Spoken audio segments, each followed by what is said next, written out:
बारिश में गरीब सास बहू का पिज्जा पराठा। बारिश बहुत होने के कारण विजयगढ़ के गार्जियन गाइड नामक प्राइवेट स्कूल में सरकारी स्कूल के बच्चों को भी शिफ्ट किया गया। अब वे लोग साथ में ही क्लासेस लगाते हैं। जैसे ही लंच टाइम होता है सभी बच्चे अपना अपना टिफिन खोलते हैं। पूरी क्लास के अंदर नन्हे नन्हे बच्चों के तरह तरह के खाने की खुशबू फैल जाती है। एक तरफ प्राइवेट स्कूल के बच्चों का बैच है तो दूसरी तरफ सरकारी स्कूल के बच्चों का। तभी नन्हा सा बच्चा विनीत बोला, चलो चलो सभी लोग अपने अपने टिफिन खोलो और बताओ कि किसने क्या लाया। आज तो मेरी माँ ने मुझे ढोकले बना कर दिए। मेरी माँ बहुत अच्छे ढोकले बनाती है। मैं उनसे जिद करके ढोकले बनवाए थे ताकि मैं तुम सबको खिला सकूं। यार शुभम, तेरे टिफिन में बहुत अच्छी खुशबू आ रही है। तू भी तो बता कि तेरी माँ ने तुझे क्या दिया है। मैं आज टिफिन में पिज्जा लेकर आया हूँ, वो भी चीज वाला जिसमें बहुत सारी वेजिटेबल भी हैं। अच्छा, तो तेरी टिफिन से इसलिए इतनी अच्छी खुशबू आ रही है। तू हम सबको भी पिज्जा काट कर खिलाएगा ना। कल मैं भी पिज्जा लाई थी, मैंने भी सबको खिलाया ना। मैं अगले हफ्ते फिर से पिज्जा लेकर आऊंगी और मैं सबसे बड़ा वाला पीस तुझे दूंगी। हाँ हाँ क्यों नहीं, लेकिन पहले सरकारी स्कूल के बच्चों का टिफिन भी तो देख ले कि उन्होंने क्या लाया। पायल, चिंटू, तुम दोनों भी अपना अपना टिफिन खोलकर दिखाओ कि तुम क्या लाए हो। अगर तुम कुछ अच्छा लाए होगे तो हम तुम्हें भी कुछ खाने को दे देंगे। फिर पायल और चिंटू दोनों ने अपना अपना टिफिन खोला तो देखा कि उसमें 2 रोटी, प्याज, लहसुन और हरी मिर्च की चटनी थी। ये देखकर दोनों नन्हे से बच्चे पायल और चिंटू बहुत ज्यादा उदास हो गए। दोनों ने नजरें शर्म से नीचे झुका ली। ये देखकर प्राइवेट स्कूल के सभी बच्चे उनका मजाक उड़ाने लगे और शुभम बोला, अरे सरकारी स्कूल के बच्चे तो ऐसे ही होते हैं। उनके टिफिन में कभी प्याज रोटी निकलती तो कभी अचार पराठा। चलो उनके छोड़ो, हम सब मिलकर मेरा पिज्जा खाते हैं। हम अपना टिफिन उन्हें नहीं दे सकते, उनकी चटनी रोटी कौन खाएगा। शुभम, तेरे पिज्जा से बहुत अच्छी खुशबू आ रही है। मैंने कभी पिज्जा नहीं खाया, थोड़ा पिज्जा मुझे भी खिलाना। मेरा बहुत मन कर रहा है पिज्जा खाने का। मुझे भी खाकर देखना है कि चीज पिज्जा कैसा होता है। क्या तुम लोगों ने कभी पिज्जा नहीं खाया? खाओगे भी कैसे? पिज्जा बहुत महंगा आता है। वो तो हम अमीरों के बच्चे ही खा सकते हैं, गरीबों के बच्चे नहीं। और हाँ, मैं उसी को अपना टिफिन शेयर करूंगा जो मुझे अच्छी चीज शेयर करेगा, इसलिए मैं तुम्हें अपना पिज्जा नहीं खिलाऊंगा। ऐसा कहकर शुभम अपने दोस्तों के साथ अपना पिज्जा बांटकर खा लेता है और पायल और चिंटू देखते ही रह जाते हैं। शाम को स्कूल की छुट्टी होती है। बाहर झमाझम बारिश हो रही थी। प्राइवेट स्कूल के बच्चे अपनी अपनी बस से घर चले जाते हैं। वहीं सरकारी स्कूल के बच्चे बारिश में भीगते हुए अपने घर जाते हैं। चिंटू और पायल भी सर पर अपना बस्ता रख लेते हैं और भीगते हुए घर आते हैं, जहाँ उनकी माँ और दादी घर के अंदर से बारिश का पानी बाहर निकाल रही थी। उनकी माँ सुशीला जैसे ही उन्हें देखती है तो कहती है, अरे बच्चों, तुम लोग तो भीग गए हो, जल्दी से अपने कपड़े बदल लो, तब तक मैं तुम लोगों के लिए खाना लगा देती हूँ। अगर समय से कपड़े नहीं बदलोगे तो तुम लोग बीमार पड़ जाओगे और हमारे पास इतने पैसे नहीं है कि हम तुम्हारा इलाज करवा सके। चिंटू और पायल कपड़े बदल कर खाना खाने बैठे तो देखा कि उनकी माँ ने उनके लिए दाल और चावल लगा दिया। ये देखकर पायल का मुंह बहुत बुरी तरह से उतर गया, क्योंकि वो अभी प्राइवेट स्कूल के बच्चों की बातों को भूल नहीं पाई थी। और पायल बोली, माँ, तुम रोज वही दाल चावल खिला देती हो और सुबह रोटी के साथ अचार, प्याज, यही सब। कभी कुछ अच्छा भी खिलाओ ना। हमारा भी मन करता है पिज्जा, बर्गर, चाउमीन, ये सब कुछ खाने का। आपको पता है, जब से मैंने पिज्जा देखा है मुझे वो बहुत अच्छा लगता है। मेरा भी मन है कि मैं एक बार जिंदगी में पिज्जा खाकर देखूं। बेटा, पिछले हफ्ते ही मैंने खीर बनाई थी। माँ, ये पिज्जा क्या होता है? हमने कभी पिज्जा नहीं खाया। हमारे स्कूल में प्राइवेट स्कूल के बच्चे पिज्जा लेकर आते हैं, कभी हमें भी पिज्जा बनाकर खिलाओ ना। बेटा, पिज्जा तो बहुत महंगा बनता है, हमारे पास इतने पैसे अभी तो नहीं है, लेकिन जब पैसे आ जाएंगे तो मैं तुम लोगों को पिज्जा बनाकर जरूर खिलाऊंगी। अभी तो तुम दोनों दाल चावल से ही काम चला लो। दोनों बच्चे दाल चावल खा लेते हैं। अगले दिन चिंटू और पायल की माँ उन्हें 5-5 रुपए देते हुए कहती है, बच्चों, ये रहा तुम दोनों के रिक्शे का किराया और आते आते हमेशा की तरह तुम दोनों पैदल आ जाना। चिंटू और पायल अपने 5-5 रुपए लेते हैं और स्कूल के लिए निकल पड़ते हैं। पायल स्कूल के लिए रिक्शा रोक रही थी, तभी चिंटू बोला, पायल, तुझे पिज्जा खाना है ना? हम ऐसा करते हैं कि स्कूल पैदल जाते हैं और अपने रिक्शे के पैसे बचा लेते, फिर उसे इकट्ठा करके हम पिज्जा खाएंगे। वो तो ठीक है चिंटू, लेकिन अगर लेट हो गए तो? पायल, अभी तो बारिश का मौसम है और देख हल्की हल्की बारिश भी हो रही है। हम टीचर को बोल देंगे कि हम बारिश की वजह से लेट हो गए। ठीक है चिंटू, तो चल पैदल ही चलते हैं। और इस तरह चिंटू और पायल अब रोज अपने रिक्शे के पैसे बचाते और पैदल ही स्कूल चले जाते। कई बार तो वो बारिश में भीग जाते, लेकिन उन्हें तो पिज्जा खाना था, इसीलिए वह भीग कर ही स्कूल चले जाते। धीरे धीरे उनके पास 50 रुपए इकट्ठा हो गए। चिंटू बोला, देख पायल, हमारे पास पूरे 50 रुपए इकट्ठा हो गए। चल आज हम पिज्जा खाते हैं। ठीक है चिंटू, चल। अब वे दोनों सड़क के किनारे लगे एक पिज्जा के ठेले पर जाते हैं। भैया, हमें भी पिज्जा बनाकर दे दो ना। ठीक है, बना देता हूँ। 80 रुपए निकालो। 80 रुपए? लेकिन भैया हमारे पास तो 50 रुपए ही हैं। भैया 50 रुपए में ही हमें पिज्जा खिला दो ना। 50 रुपए में पिज्जा नहीं आता, सब्जी रोटी आती है। चल भाग यहाँ से। ये सुनकर पास में खड़े पिज्जा खा रहे बच्चे हंसने लगते हैं। दोनों बच्चे उदास होकर वहां से चले जाते हैं। रास्ते में पायल चिंटू से कहती है, चिंटू क्या हम सचमुच इतने गरीब हैं कि हमें कभी भी पिज्जा खाने को नहीं मिलेगा? नहीं नहीं पायल, हम इस 50 रुपए को संभाल कर रख लेते हैं। जब हमारे पास 80 रुपए हो जाएंगे तब हम पिज्जा खाएंगे। फिर वो दोनों घर आ जाते हैं। रात को करीब 12 बजे का समय है। अचानक जोर जोर से मूसलाधार बारिश होने लगती है। तेज बारिश की वजह से चिंटू और पायल के घर में भी पानी टपक रहा था। तभी सुशीला उठती है और अपने पति को जगाते हुए कहती है, सुनिए जी, देखिए ना, जैसे ही बारिश तेज होती है हमारे घर की छत टपकने लगती है। कम से कम इस साल तो हमें अपने घर की छत रिपेयर करवानी ही होगी। आखिर ऐसा कब तक चलेगा? चिंटू की माँ, तू फिक्र मत कर। फसल कटाई का समय तो आ ही रहा है और जमींदार ने कहा था कि वो इस बार हम सब मजदूरों को पगार बढ़ा देगा। तो जैसे ही वो पगार बढ़ा कर देगा, मैं बचे हुए पैसों से अपनी छत ठीक करवा दूंगा। बस तू ये दुआ कर कि ये पानी रुक जाए, क्योंकि अगर ये पानी नहीं रुका तो फसल बर्बाद हो जाएगी, और अगर फसल बर्बाद हो गई तो जमींदार फिर हमें पैसे भी नहीं देगा। अगले दिन जमींदार विनोद के घर आता और विनोद से कहता है, अरे विनोद, हमारे घर की काम वाली बारिश में भीगने की वजह से बीमार हो गई। घर में काम वाली की बहुत जरूरत है।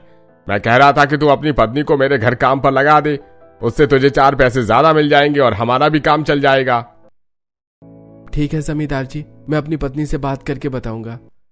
ठीक है, तेरी पत्नी हाँ कहे तो साथ में ले आना उसे। ऐसा कहकर जमींदार चला जाता है। तब विनोद की पत्नी उससे कहती है, अजी जमींदार सही तो कह रहा है।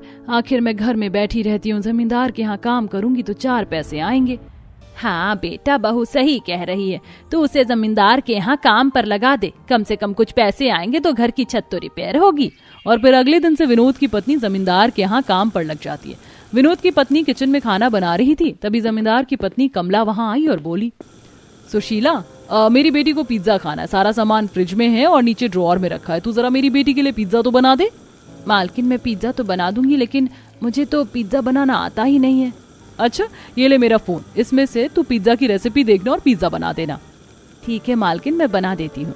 अब सुशीला YouTube से देखकर जमींदार की बेटी के लिए पिज्जा बनाती है। पहली बार तो उससे पिज्जा बिगड़ जाता है, लेकिन फिर उसे हटाकर वह दूसरा पिज्जा बनाती है और वह पिज्जा परफेक्ट बन जाता है। सुशीला पिज्जा जमींदार की पत्नी को देती है और कहती है, लीजिए मालकिन, मैंने पिज्जा बना दिया, आप बेबी जी को खिला दीजिए। कमला वो पिज्जा अपनी बेटी को खिलाने के लिए लेकर चली जाती है। अब सुशीला ने सारा काम खत्म किया और फिर घर आने लगी। तभी कमला उससे बोली, अरे सुशीला, आज बेबी ने पिज्जा खा लिया तो उसके हिस्से के पराठे बच गए। तो तू ऐसा कर कि इसे अपने साथ ले जाओ और रास्ते में किसी गाय को डाल देना। ठीक है मालकिन। कमला ने वो पराठे अपने आंचल में रख लिए और मन में सोचने लगी, ये पराठे फेंकने से तो अच्छा है कि मैं इसे गर्म करके अपने बच्चों को खिला दूं। वैसे भी बारिश में गरम गरम तेल के पराठे तो बहुत अच्छे लगते हैं। मेरे बच्चे पराठे खाकर खुश हो जाएंगे। सुशीला वो पराठा लेकर अपने घर आ जाती है और जब बच्चे स्कूल से आते हैं तो तवे पर थोड़ा पानी छिड़क कर पराठों को ढककर गर्म करती है और उन्हें खाने को देती है। बच्चे पराठा खाते हैं तो चिंटू कहता है, माँ ये पराठा कड़क हो गए तो कितने अच्छे लग रहे हैं। माँ पिज्जा भी तो ऐसे कड़क होता है, क्या वो इससे भी अच्छा लगता है? चिंटू, माँ को कैसे पता होगा? शायद उन्होंने भी कभी हमारी तरह पिज्जा नहीं खाया होगा। नहीं बेटा, मैंने एक बार पिज्जा खाया था जब मेरी नई नई शादी हुई थी ना, तो तुम्हारे पिताजी मुझे मेला दिखाने ले गए थे। वहां पर पिज्जा बिक रहा था तो उन्होंने मुझे तभी पिज्जा खिलाया था। माँ, क्या पिज्जा सचमुच बहुत ही स्वादिष्ट होता है? हाँ चिंटू, वो बहुत अच्छा लगता है। तो क्या माँ, जब मेरी शादी होगी तभी मुझे पिज्जा खाने को मिलेगा? उससे पहले मुझे पिज्जा खाने को नहीं मिलेगा? पायल की ये बात सुनकर चिंटू और उसकी माँ दोनों हंसने लगते हैं। ऐसे ही कुछ दिन बीत जाते हैं। एक दिन की बात है, जमींदार की पत्नी कमला सुशीला से कहती है, सुशीला, ऐसा करके आज भी तू मेरी बेटी के लिए अच्छा सा पिज्जा बना दे जैसे तूने पिछली बार बनाया था। जी मालकिन, मैं भी बना देती हूँ। अच्छा तो एक बात बता, तूने इतना अच्छा पिज्जा कैसे बना लिया था? क्या तू अपने घर पर भी पिज्जा बनाकर अपने बच्चों को खिलाती है? अरे नहीं मालकिन, हम गरीब लोगों को भला कहाँ पिज्जा खाना नसीब होता है। वो तो मैंने YouTube से देखकर पहली बार बनाया था। मेरे बच्चे भी पिज्जा खाने की बहुत जिद करते हैं, लेकिन मेरे पास इतने पैसे ही नहीं है कि मैं उन्हें पिज्जा खिला सकूं।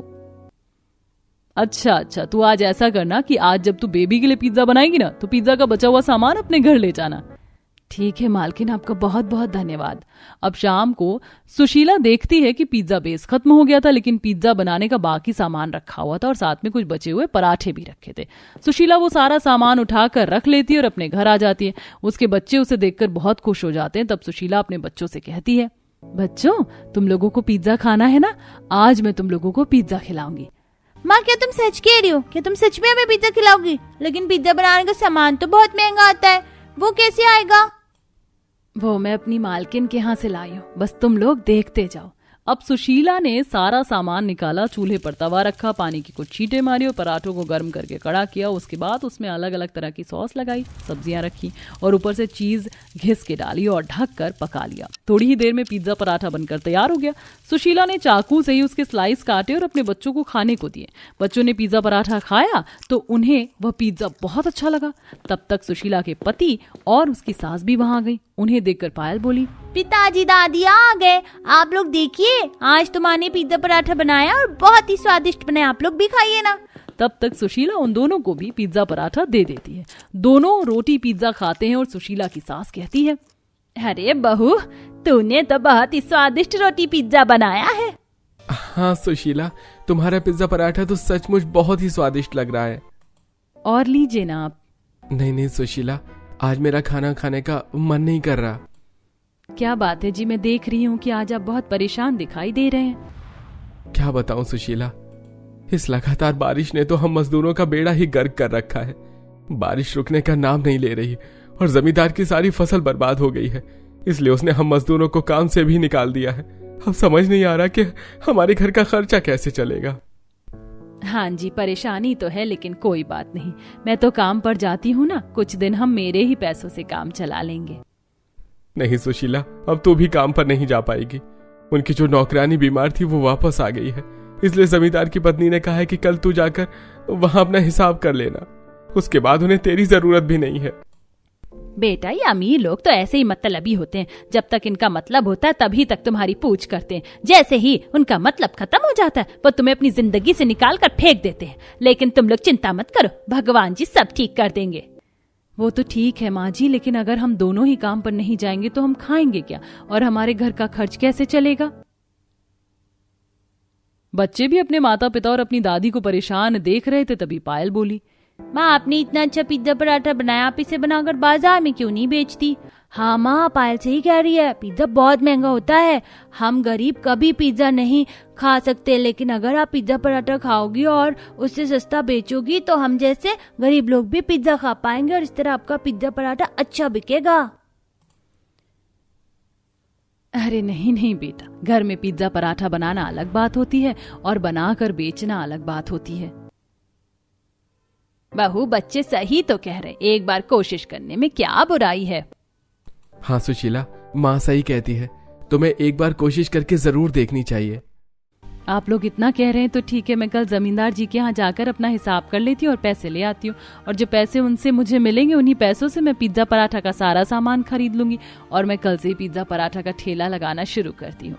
यह सुनकर सभी लोग खुश थे। अगले दिन सुशीला जमींदार के घर जाकर अपना हिसाब करके पैसे ले आती है और पिज्जा पराठा का सारा सामान खरीद लेती है और फिर अपने पति से कहती है, विनोद, पिज्जा पराठा बनाने का मैंने सारा सामान खरीद लिया और सारी तैयारी भी कर ली, लेकिन हम पिज्जा पराठा बनाएंगे किस पर? अरे बहू, मैं ऐसा करती हूँ कि तेरे लिए एक मिट्टी का चूल्हा बना देती हूँ घर के बाहर। मिट्टी के चूल्हे पर बना हुआ पिज्जा पराठा लोगों को बहुत पसंद आएगा। फिर सुशीला की सास उसके लिए घर के बाहर एक मिट्टी का चूल्हा बना देती है। अब सुशीला इस चूल्हे पर पहले तो पराठे बना बना कर इकट्ठा कर लेती है, उसके बाद उन पराठों से पिज्जा पराठा बनाकर लोगों को आवाज लगाती है, आइए आइए पिज्जा पराठा खाइए, केवल 30 रुपए का पिज्जा पराठा, एक बार खाकर देखिए, गर्मा गर्म पिज्जा पराठा, सस्ता पिज्जा पराठा। लोग सास बहू के पिज्जा पराठे को देखते वो वहां से चले जाते और कोई भी उसका पिज्जा पराठा नहीं खरीदता। सुशीला बहुत परेशान हो जाती है और बहुत मायूस भी। वह अपने आप से कहती है, हे भगवान, मैंने इतनी मेहनत करके पिज्जा पराठा बेचने की तैयारी की, लेकिन इसे तो कोई खरीद ही नहीं रहा। भगवान कुछ तो करो ताकि मेरे जीवन की समस्याएं कम हो सके। तभी वहां से 2 लड़कियां गुजर रही थी। एक लड़की ये सब देखकर बोली, अरे ये क्या, पिज्जा पराठा? भला पिज्जा पराठा कौन खाता है? यार बात तो तू सही कह रही, लेकिन एक बार खाकर देखने में क्या बुराई है। वैसे भी ये गरम गरम पिज्जा पराठा दिखने में तो बहुत अच्छा लग रहा है, चल खाकर देखते हैं। वह दोनों लड़कियां सुशीला के पास आती हैं और कहती हैं, दीदी हमें भी एक पिज्जा पराठा लगा दो। हाँ बहन जी, अभी लगाती हूँ। अब दोनों लड़कियां गरीब सास बहू का पिज्जा पराठा खाती हैं तो उन्हें वह पिज्जा पराठा बड़ा ही स्वादिष्ट लगता है। वह सुशीला से कहती हैं, दीदी आपने तो बहुत ही स्वादिष्ट पिज्जा पराठा बनाया है, हम अपने दोस्तों को भी बताएंगे आपके बारे में और अपने माता पिता को भी बताएंगे। ऐसा कहकर दोनों लड़कियां चली जाती हैं। अगले दिन सुशीला का पिज्जा पराठा खाने के लिए लोगों की भीड़ जमा होने लगती है, लेकिन आसपास बारिश की वजह से गड्ढे थे और कीचड़ भी था, जिस वजह से सुशीला को ग्राहकों को पिज्जा पराठा खिलाने में बहुत दिक्कत हो रही थी। ये देखकर विनोद बोला, सुशीला तुम्हारा पिज्जा पराठा तो अच्छा खासा बिक रहा है, लेकिन बारिश की वजह से और इन गड्ढों की वजह से लोगों को परेशानी हो रही है। हमें उसका कुछ ना कुछ करना होगा। ऐसा करते हैं, कल से एक ठेला किराए पर लेकर बाजार पहुंचते हैं। अगले दिन विनोद किराए का ठेला लेकर बाजार पहुंचा। विनोद ने देखा कि कमलेश के बाजू में ही ठेला लगाने की जगह है। विनोद ने सुशीला का ठेला वहीं पर जमा दिया और फिर दोनों सास बहू पिज्जा पराठा बनाने की तैयारी करने लगी। कमलेश को यह देखकर बहुत बुरा लग रहा था। वह मन ही मन सोच रहा था, बड़ी आई पिज्जा पराठा बेचने वाली, भला मेरे पिज्जा के आगे ये पिज्जा पराठा कौन खरीदेगा। ऐसे ही शाम हो जाती और शाम होते ही सुशीला के पिज्जा पराठे के ठेले पर लोगों की भीड़ जमा हो जाती। सभी लोग पिज्जा की अपेक्षा पिज्जा पराठा खाना ज्यादा पसंद कर रहे थे, क्योंकि वह स्वादिष्ट भी था और सस्ता भी। ये देखकर कमलेश को बहुत बुरा लग रहा था। ऐसे ही 3 दिन गुजर जाते। कमलेश के ठेले पर लोगों ने आना बहुत कम कर दिया था। तीसरे दिन जमींदार अपनी पत्नी के साथ उधर से गुजर रहा था, तभी वह कमलेश के ठेले पर आया और बोला, अरे कमलेश, क्या बात है, तुम्हारे पिज्जा के ठेले पर कोई भी नहीं है और उस गरीब सुशीला के पिज्जा के ठेले पर इतनी भीड़। अरे क्या बताऊं जमींदार जी, इस सुशीला के ठेले ने तो मेरा काम ही चौपट कर रखा है। न जाने ये गरीब सास बहू होकर क्या किस्मत लेकर आई हैं कि इनका ठेला इतना चल रहा है। जमींदार को ये देखकर सुशीला और उसकी सास से बहुत जलन होती है। वह कमलेश से कहता है, कमलेश, अब तुम तमाशा देखो कि मैं कैसे उसके ठेले से पूरी भीड़ खत्म करवाता हूँ। ऐसा कहकर जमींदार सास बहू के ठेले की तरफ जाने लगता। तब उसकी पत्नी उससे कहती है, अजी आप क्या करने वाले हैं। बस तुम देखते जाओ कमला। ऐसा कहकर जमींदार सुशीला के ठेले पर जाता है और कहता है, ये क्या तुम लोगों ने लगा रखा है पिज्जा पराठा। भला पिज्जा पराठा बेचने की तुम्हें क्या जरूरत है, न जाने तुम इसमें क्या क्या मिलाते होगे। अरे गांव वालों, तुम भी जरा सोच समझ कर इनका पिज्जा पराठा खाओ। ये गरीब लोग न जाने क्या क्या मिलाकर पिज्जा पराठा बनाते होंगे। कल को तुम्हें भी कोई ना कोई दिक्कत आ सकती है। तुम्हारे बच्चों के पेट में दर्द हो सकता है, इन्फेक्शन हो सकता है। ये आप क्या कह रहे हैं जमींदार जी, मैं ऐसा कुछ भी अपने पराठा पिज्जा में नहीं डालती हूँ जो नुकसानदायक हो। तुम तो रहने ही दो सुशीला, तुम मुझे ये सब मत बताओ। तभी उनमें से एक औरत कहती है, जमींदार जी आप कुछ भी बोल रहे हैं। अरे जलन की भी कोई हद होती है। बेचारी सुशीला तो हमारे सामने ही पराठे बनाकर उसमें पिज्जा का सारा सामान डालकर पिज्जा पराठा बनाती है, और जो कमलेश और कमलेश की तरह के बाकी लोग पिज्जा बेस लाते हैं शहर से, वो न जाने कितने दिन पुराना होता है, साथ ही वो मैदे से बना होता है। हमें तो नहीं पता होता कि उसमें क्या क्या डाला, लेकिन सुशीला जो कुछ भी डाल रही है सब कुछ हमारे सामने डाल रही है, इसीलिए सुशीला का पिज्जा पराठा ही हेल्दी और स्वादिष्ट है। हाँ बहन, और साथ में हमें ये भी तो खुशी है ना कि हमारे बच्चे किसी तरह से सही लेकिन रोटी तो खा रहे हैं।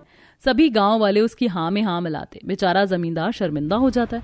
जमींदार की पत्नी कहती है, हाजी ये लोग सही तो कह रहे हैं, दोनों सास बहू की पिज्जा पराठा में कोई दिक्कत नहीं, और आपको ऐसी बातें नहीं करना चाहिए। आखिर उन लोगों ने आपका बिगाड़ा ही क्या है, वे बेचारे तो हमेशा वफादारी से आपका काम करते रहे, आपने ही उन दोनों को काम से निकाल दिया। हाजी हमें मरकर भगवान के पास भी तो जाना है, यदि आप ऐसा करेंगे तो भगवान को क्या मुंह दिखाएंगे। अपनी पत्नी की बात सुनकर जमींदार को अपनी गलती का एहसास होता है और वह सुशीला और उसकी सास से माफी मांगता है। इसी तरह दोनों सास बहू का पिज्जा पराठे का ठेला बहुत अच्छा चलता है। उनके जीवन में सब कुछ ठीक हो जाता है। वो अपने घर को भी नया बना लेते हैं और सुखपूर्वक अपने बच्चों के साथ जिंदगी गुजारने लगते हैं।